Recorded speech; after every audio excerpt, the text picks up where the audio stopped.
tava falando sobre essa questão de mérito, né? De ter, tipo, eu faço algo, eu sou algo, e por isso eu sou alguma coisa, ou então eu tenho esse privilégio, ou então tenho o direito de condenar ou de apontar alguma coisa. Filipenses 3, né, vai falar sobre, Paulo vai estar falando assim no versículo 4.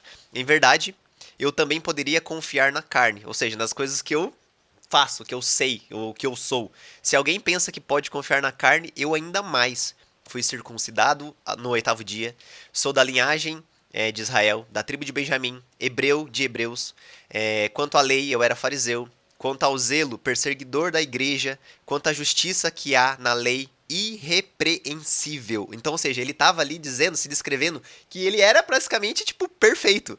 E aí ele diz: mas para mim era lucro, mas o que para mim era lucro, isso considerei perda por causa de Cristo. É, Mas por causa do quê? Na verdade, considero tudo como perda por causa do da sublimidade do conhecimento de Cristo glória a Deus. Jesus. Então, ou seja, tudo que ele poderia ser ou que ele era, ele considerou que não é nada, que não vale nada. Era quase como lixo, É né? É lixo, lixo. ou seja, é excremento. E isso eu considero perda. Por quê? Porque eu quero conhecer a Jesus. É.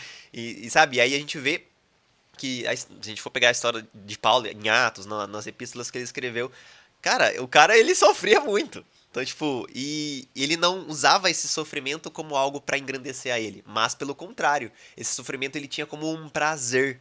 Então, ou seja, eu tô disposto a morrer. Atos vai falar quando ele tá indo pra fazer os discursos em Jerusalém, ele vai falar, cara, eu estou disposto não só a pregar o evangelho, mas morrer por aquilo que eu creio, sabe? Então é totalmente diferente de você colocar aquilo que você, as atitudes que você tem como um mérito daquilo que você realmente crê de fato, sabe? Então isso que é a verdadeira fé, né? O verdadeiro evangelho. Aquilo que a fé que acompanha essas obras de amor, de paciência, de gratidão, de entregar tudo, tá ligado?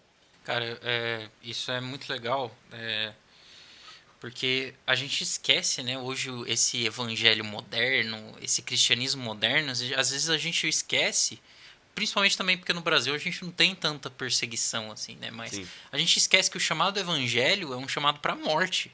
É um chamado para carregar uma cruz. E uma cruz é um instrumento de morte, né? Então, a gente esquece essa parte do cristianismo. Então, se eu quando eu conheço o evangelho pela primeira vez, o evangelho é pregado para mim e uma pessoa me diz, cara, negue-se a si mesmo, tome a sua cruz, né? Venda tudo que você tem, dê aos pobres, negue-se a si mesmo, tome a sua cruz. Essa escada, né? Que você vai entendendo que, cara, primeiro eu tenho que considerar tudo que eu tenho como esterco. Depois eu nego a mim mesmo, ou seja, tanto faz o que eu quero, tanto faz os meus sonhos, os meus planos, mas eu não tô nem aí, porque agora eu conheci a Jesus e eu vou servir a Ele, porque Ele é meu Senhor e meu Salvador. Aí depois de negar a si mesmo, eu pego a minha cruz, ou seja, eu pego um instrumento que vai ser usado para o meu assassinato, para minha morte, para eu estar disposto a morrer por aquilo que eu creio, e então eu sigo a Cristo.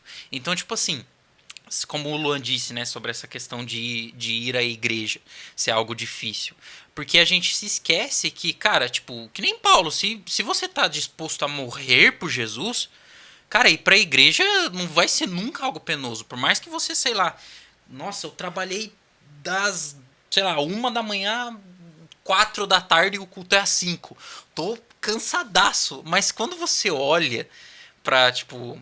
Claro, gente, a gente entende que todo mundo tem rotinas diferentes, tem pessoas que trabalham com trabalho muito penoso, né? Tipo, sei lá, mão de obra, essas coisas. A gente entende isso, mas quando você olha pra Cristo, pro valor que ele tem, cara, eu tô nem aí se eu tô cansado. Eu não Uhum. tô nem aí, porque o descansar perde o valor. Eu vou descansar na presença dele. Eu não vou descansar no meu sofá, né? Como uma canção diz, em teus braços é o meu descanso. Então, se eu digo pra ele que nos braços dele é meu descanso, eu vou descansar no meu sofá, eu vou descansar na minha cama, eu vou descansar em casa, pô, eu vou descansar nos braços dele. Então, eu me lembro, só terminando, eu me lembro uma vez que o Sérgio disse algo que eu nunca vou esquecer. Ele falou, ele começou o culto abrindo. Irmãos, Jesus está nesse lugar. E se Jesus está nesse lugar, esse é o melhor lugar que eu poderia estar. Essa frase carrega algo tão poderoso porque, cara, tipo, não há lugar melhor no mundo do que na presença de Jesus. E se Jesus está naquela comunidade de fé ali presente, ali que eu tenho que estar. Se ele tá aqui nesse podcast, é aqui que eu tenho que estar. Então, tipo assim, aonde Jesus tá é o meu lugar, porque é ali que está o meu tesouro, né? Isso aí que você falou, ó, rapidinho, ó, só para ilustrar o que o Grande falou, você tava falando de, a gente tava falando de, você tava falando de custo, né? De o Só para o pessoal entender, o Alder veio hoje de patinete para cá, patinete elétrico, porque ele falou, eu não vou gastar gasolina para ir lá e tal. Enfim. Mas o que eu quero dizer? É que a gente é acostumado a fazer esse tipo de cálculo, né? Pra tudo na vida. Tipo, vai valer a pena, não vai valer. Sim. Tipo, vou assim, eu vou assado. Enfim. E aí você falou desse custo, né? Custa tudo.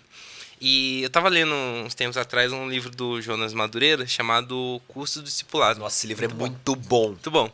E aí, tipo, ele começa o livro ilustrando, só pra ilustrar o que você falou, né? Tem uma passagem em Lucas 14, de 25 a 28. Vou ler até o 28 aqui, que fala assim: grandes multidões o acompanhavam, Jesus, né, no caso. E ele, voltando-se, lhes disse: se alguém vem a mim e não aborrece seu pai, mãe, e mulher, e filhos, e irmãos, e irmãs, e ainda a sua própria vida, não pode ser meu discípulo. E qualquer um que não tomar a sua cruz e vier após mim, não pode ser meu discípulo.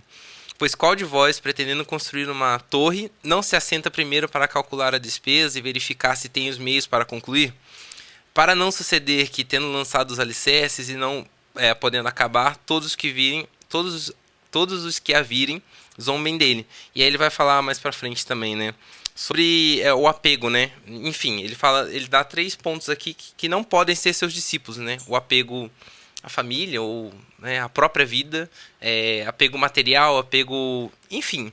E aí, tipo, ilustra bem isso que você falou do custo, né? De, tipo, quando você se dispõe a servir, se dispõe a viver uma vida como um discípulo de Cristo, você tem que entender que você não tem mais nada. Não tem mais nada. Perdeu tudo. Tipo, perdeu tudo, exatamente. Então, tipo, eu tenho isso pra fazer, eu tenho... tô cansado. Cara, tipo, minha vida não é mais minha. Minha vida não é